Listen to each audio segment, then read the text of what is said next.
welcome. Welcome to the third of our series on how CEOs are using AI.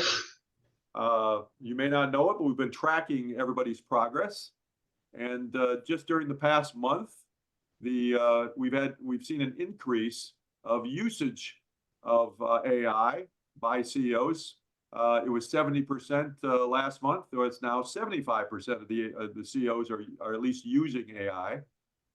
And the percentage of those who are seeing some positive results has increased from 50% to 59%. So it goes with my observations that we're all experimenting.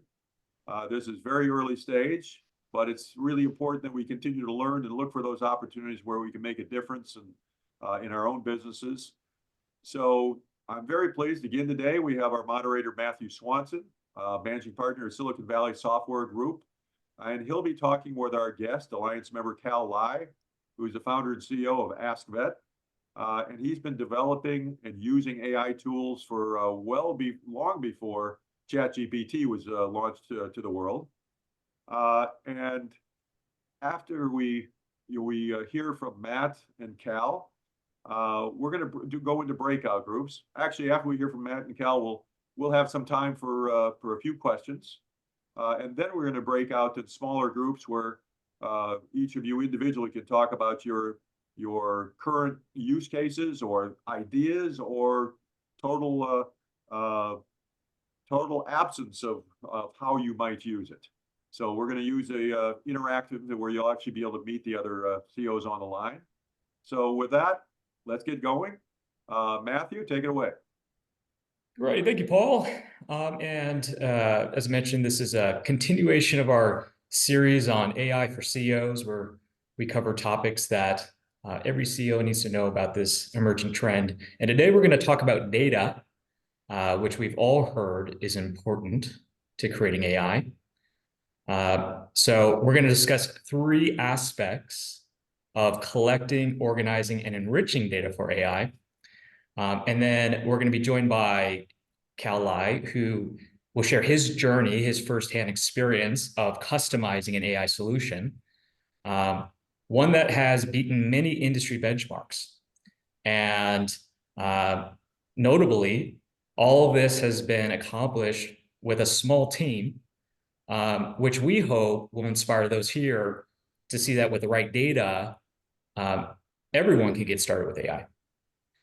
So as an agenda, we're going to do a quick overview on the importance of data, connecting it into a company's intellectual property.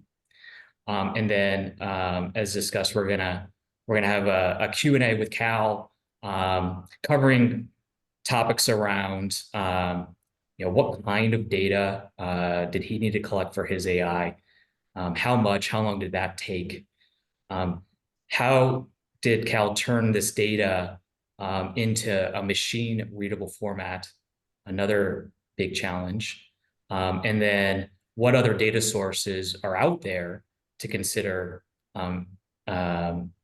improving upon AI solutions. And then time permitting, it's going to be pretty rushed here, but we'll also try to touch on training a model, which again, Cal has a lot of firsthand experience of fine-tuning a model, which is a subject we'll cover in more detail in a future session.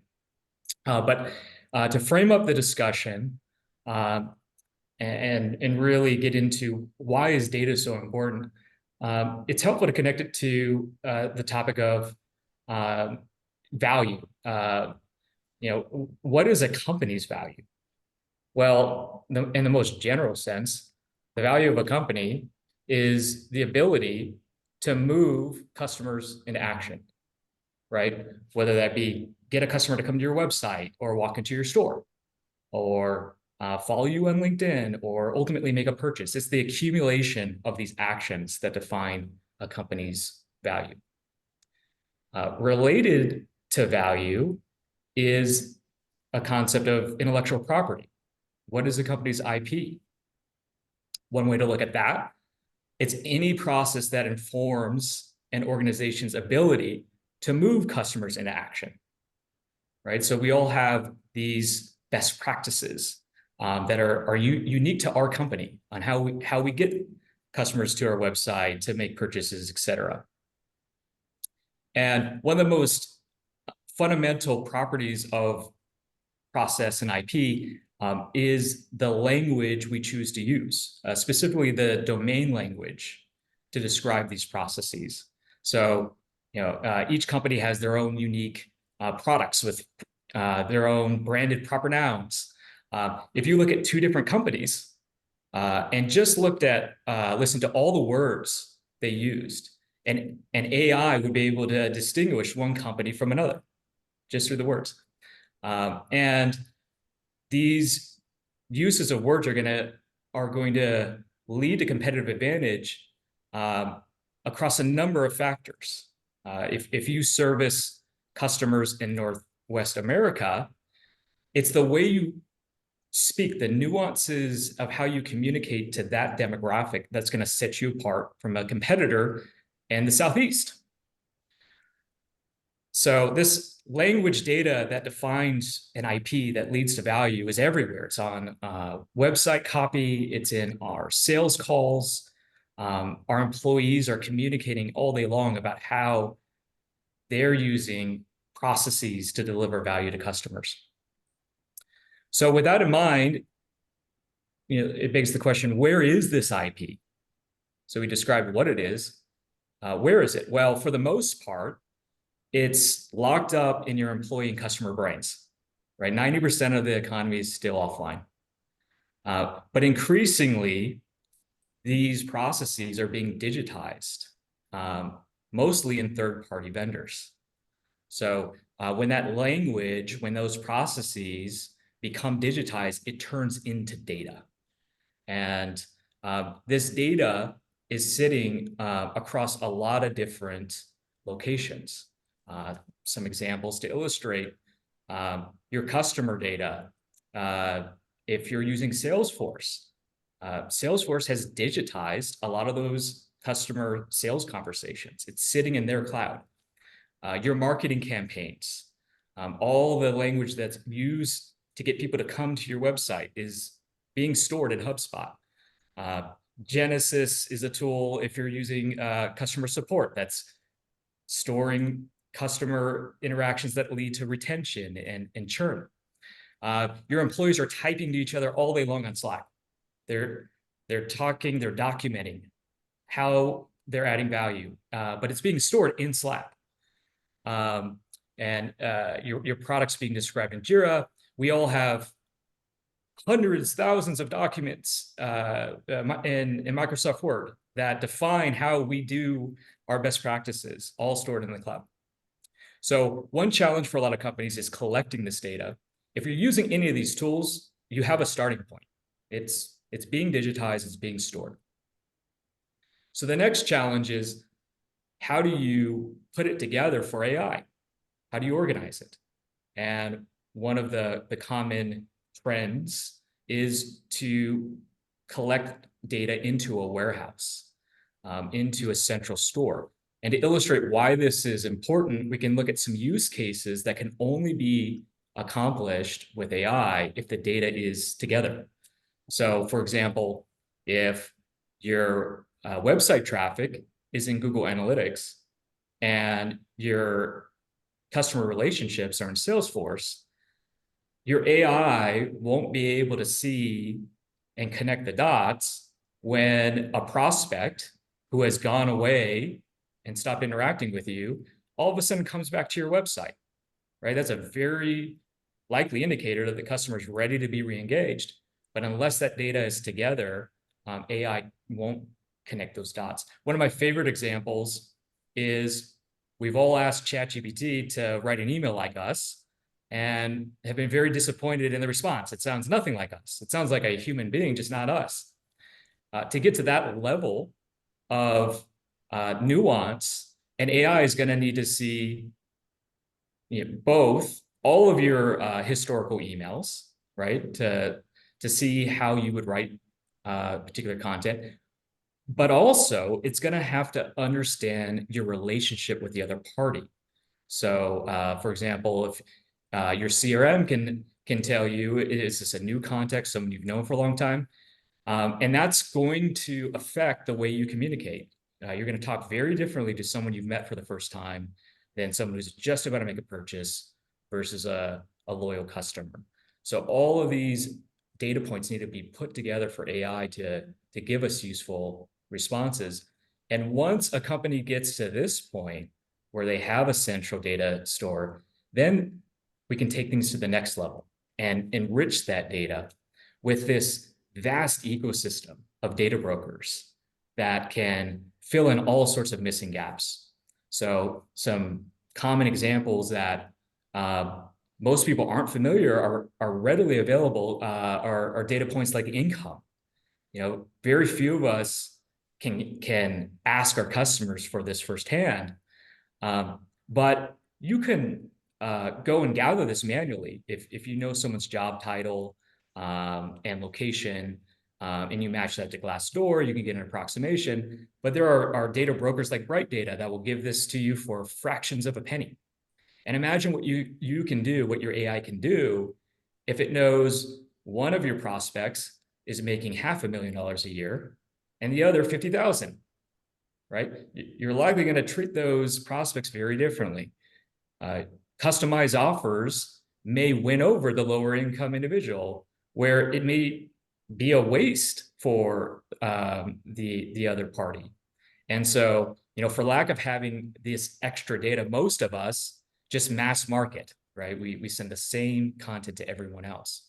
So there's all sorts of data out there that can be ingested to give richer insights. You can go and gather when your competitor loses a key account, which is a clear intention that there's a new customer for you.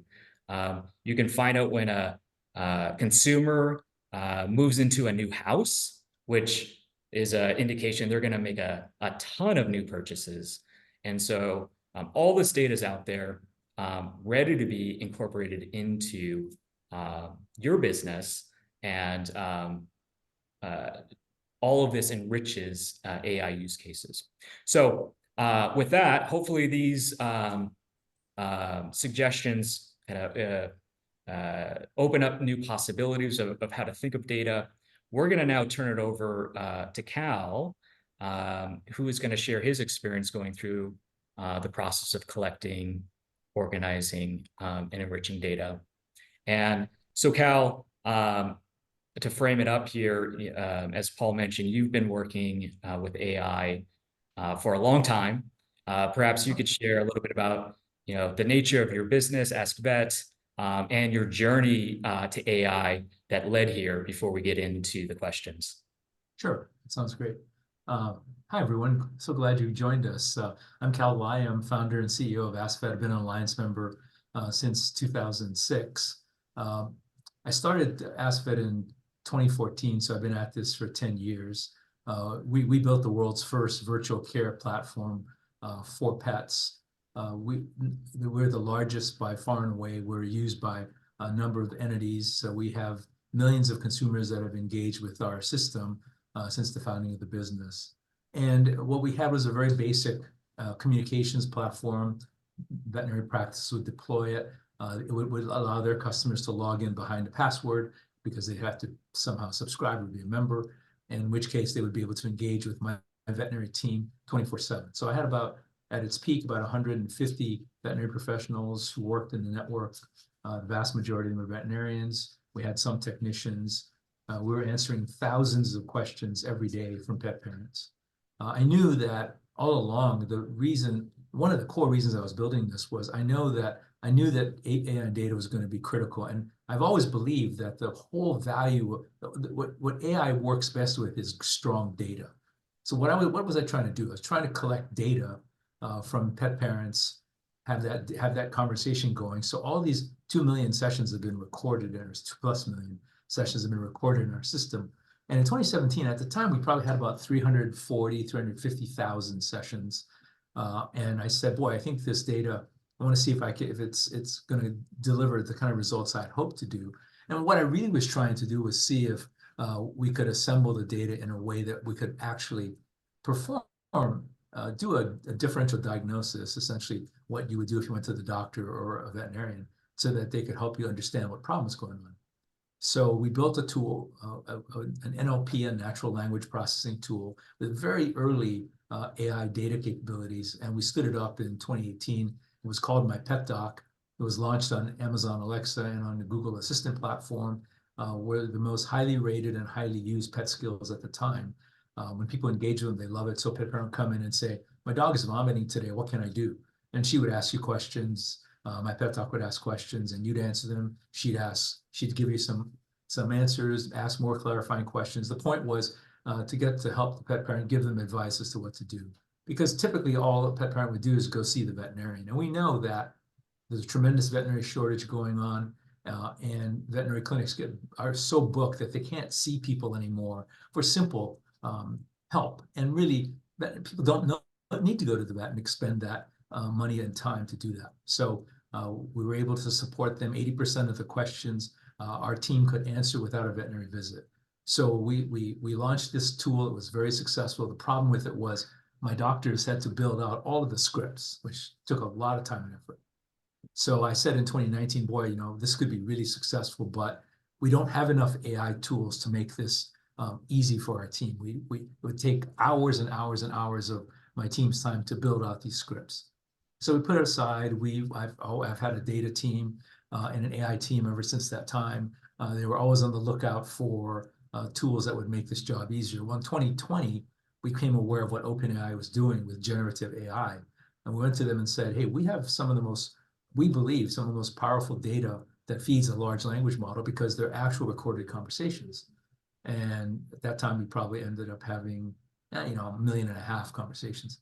They looked at a subset of our data and said, this is some of the most powerful data we've seen because you have real conversations. This is nothing more powerful to train up a large language model than actual back and forth conversations.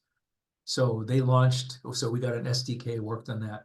They launched ChatGPT 3 right after Thanksgiving 2022. Within 3 weeks, we stood up Vera. Vera is the name of our product. Vera stands for Veterinary Engagement and Relationship Agent. She is what we call an AI veterinarian. She's fully trained veterinarian, can answer the vast majority of questions veterinarians can answer. One of the things that our team has done recently is, veterinarians all take state boards in order to get their licenses. We had Vera, and they all had practice tests. We had Vera take 2 practice tests from 2 of the tougher states, California and Texas. The average veterinarian passes with about an 83 to 85% score. Vera passed both tests with 100% score. So Vera's smarter than the average veterinarian. She's at work in many areas of animal health, and what we're trying to do is we put her in front of customer care operations to answer questions. She can ingest data from our partners, and that combined with her medical data allows her to be a product expert. So a lot of people use her for sales conversions, for training of their team. It's kind of taken the animal industry by storm, both on the companion side and on the livestock side. And again, the problem I'm trying to solve is there's an enormous shortage of veterinarians, and we're trying to take off the 80% of the work that veterinarians themselves, the humans, don't need to do, preserving the humans to operate on the more challenging problems, and also allow them to operate at the top of their degree. And everybody wins from what we've done. So that's that's who I am and what we built with data and AI. Great, thanks, Cal. That's a really clear example of how AI can add value. And you talked about the process of collecting data that you noticed you had this very valuable data. But maybe, we're just starting. I think a lot of folks here are getting started with their AI. And, is there some sort of best practice you could share around how much data you need in order to get started? Yeah, it's a tough one because it depends on what you're trying to do. But I would say if you have a minimum of 10,000 instances of data, that's probably a decent starting point. We found that by the time we got to 300,000 or 400,000 pieces of data of our conversations, the incremental improvements based on every 100,000 new conversations are pretty minimal. So we're kind of at the point now where we believe that Vera has heard 98% of the things she would ever hear, which allows her to cover a lot of territory. And yes, there are corner cases that she has not yet heard and probably will never hear. and we won't be able to address those. But I think the key to understanding data is, so every pet insurance company is my customer, and they all say to me, "Oh, Cal, we've got years of claims forms and we have tremendous data." And I said, "No, you don't." And they go, "What do you mean? How can you tell us we don't have data? We have millions and millions of claim forms." And I said, "You don't have data, that's information." And they're like, "What's the difference?" And I said, "Let me tell you the difference." I said, "So what form does those claim forms come in?" They're like, "Well, some of them are PDFs, some of them are photos, some of them tend to be images, some of them are form fills." I said, "Okay. And also, don't all of these claim forms have veterinary bills attached because you're repaying a bill, you're reimbursing a bill? Don't you require your customers submit the bill?" And they go, "Yeah, they do." And I said, "What forms that take?" They're, oftentimes they're PDFs, sometimes they're scans." And I said, "But wait a minute, you're dealing with the 28,000 veterinary hospitals. The 28,000 veterinary hospitals in the country, all of them have a standard billing form. It's called a super bill. All of them have a standard super bill. Oh no, super bills come in every way, shape, form imaginable." I says, "Okay, so now you have all these claim forms in a number of formats. You have all these super bills in all kinds of formats. How do you make that machine readable? How does a computer see all that?" And they're like, "Oh, I see what you're saying." And I'm like, "So have you ever tried to take some of your claim forms and now put them into a unified database?" One of the larger insurance companies in the country, my partner, they have a pet insurance division, and they go, "Yeah, actually, we tried, and we actually engaged a team of people in India, 100 people, to try to convert our claim forms into data. We gave them 250,000 claim forms, and they could not complete the task in 6 months. It was impossible because there's all these categorization issues and taxonomy issues, so they gave up." So I said, "Now you understand the problem." So I think most companies think they have data, and I would argue with you that you probably have information, because that data, one, isn't in a machine readable form, and more importantly, there's no real taxonomy or categorization. So that's a key challenge to taking data and operationalizing that data into some kind of AI-driven model. So Cal, let's dig into that a little bit. What was your experience on converting that? Did you have to do a lot of manual labeling, or were you able to automate that process of getting data into a format that ultimately was usable by your AI? That's a good question. And I knew that this day was coming. And when I started the company, I said, "Look, we're going to launch this service in video, in phone, in chat, and in text." But in my opinion, I really tried to drive people towards chatting in our system or texting our system, because that was automatically converted into machine readable form. When you're taking a phone conversation or a video, it's a lot harder to convert. I would say phone conversations fairly doable, because you take the phone conversation, create a transcript of it, and then insert that into some kind of ingestion engine. Videos are a lot harder to do, especially because there are a lot of reasons why, which I won't get into right now. But video is more tough. So I think what has to happen is the best way to think about it is, can you now learn to ingest your data in forms that are automatically machine readable? An example would be, so one of this large insurance companies, my partner, I said to them, "Look, instead of doing it the way you do it by handing out paper forms, or send everybody to a link, or send them to a section in your app where they actually fill out the claim form in digital form." And they go, "Oh, that makes sense, because then we'll automatically have the data pre-converted." I'm like, "Yes." So one of it is, you got to think about how you can take your current processes and instantly have the customer turn your information into data. The other thing, so we also ingested the curricula of 6 veterinary colleges. There are about 180 other data sets that things like toxicity calculators, pharmacological calculators, what's the dosage of Apoquel for a dog of this size, but things like that, all this sort of information. And we had to ingest all those. So large language models today are really great at ingesting words. So if you could take that, whatever data you have, and if it's in a PDF form or Word document form, even emails in some sense, what's really great is words convert fairly easily into machine readable data, from information to data. So I think a lot of it is to really take what you feel is the proprietary and high value data that you have, and assess what form is it in. How do we hold and retain this data today? And I think that's the starting point for understanding, all right, now I see all the different formats my information sits in, and let me figure out a way to do two things. One, turn that information into something machine readable, and ideally turn my work processes in a way that I now can have my customers fill out the data in ways that's already machine readable by having them do an online form fill, something like that. So I think the process of this data conversion and ingestion is really key to getting it to work right. And one of the sayings I always have is getting started on in any kind of bot or GPT or AI instance is easy. Getting it right is really, really hard. So, and everybody says to me, we can stand up something on our own. Sure you can.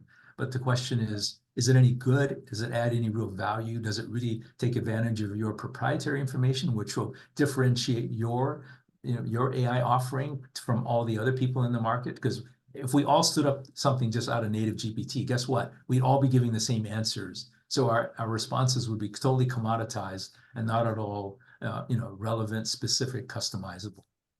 Right. So, you went through that experience of having a form factor, having a interface for your customers that was giving this rich dialogue, these conversations, and Right. that ultimately made your experience of creating a unique AI solution much easier. I think that challenge, it's a nuanced one, but it really is an important one to distinguish of.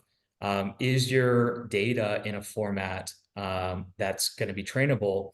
And if you get clever about your digital interfaces, your customers can do the work for you, right? Versus hiring an army of outsourced workers to do the labeling. So interesting commentary for maybe the breakout sessions. I did want to touch on, we have about 2 minutes here, something you had brought up on, you found other sources of data that you weren't able to collect from your customers firsthand. Yeah. How did you acquire that data? Anything you can share with the group of, dealing with a third party to complement the data that you already have? Yeah, I think you mentioned earlier that there in your deck, there are a lot of sources of data. So I think what the right way to approach this is to really assess what data you have and why you think that exposing that data is monetizable. That's the question you got to ask yourself. If I expose the value of this data, will somebody pay for that, and why would they pay for it? Once you get that and enough, so here's the data that I think is valuable. You would then categorize and assess the state in which that information is in and how easy or difficult it is to convert the data, and how you can, going forward, get people to do the conversion for you. And then I think once you do that, you'll see gaps in the data. So here's a gap we saw. One of the gaps we saw was, as we started ingesting all this information, we said, wow, this is really powerful. She can do a lot of recommendations, has a lot of understanding about dosages. But we knew that there were a number of medications, that the ones that are less commonly prescribed, that she didn't have any data on because people wouldn't talk about those things, right? So we said, okay, now we got to go out and find some sort of some source of information for pharmacy stuff. So I know that there are 4 key areas that's where you can find that in animal health. We went and we licensed. In some case, we did an exchange where we said, if you share this data with us, we share this data with you. So we identified the gaps, found the source of data that would fill those gaps, and then found a way to acquire the rights to that data and then ultimately ingest that data in our system. So identify what you have, figure out how you get it to be machine readable, figure out where there are gaps. If you say, here's why my customers would pay for this. And then you say, oh, I have parts of that, but in order for it to be really valuable, I'm missing this. I'm missing pricing by zip code. I'm missing whatever data you're missing. And then you say, okay, now let me go find ways I can access that data to fill the gap. That's the way to approach this. Well, thank you, Cal. I know we're at time. I wanted to get into training a model and how you brokered that data and whatnot, but we'll carry it to the breakout rooms.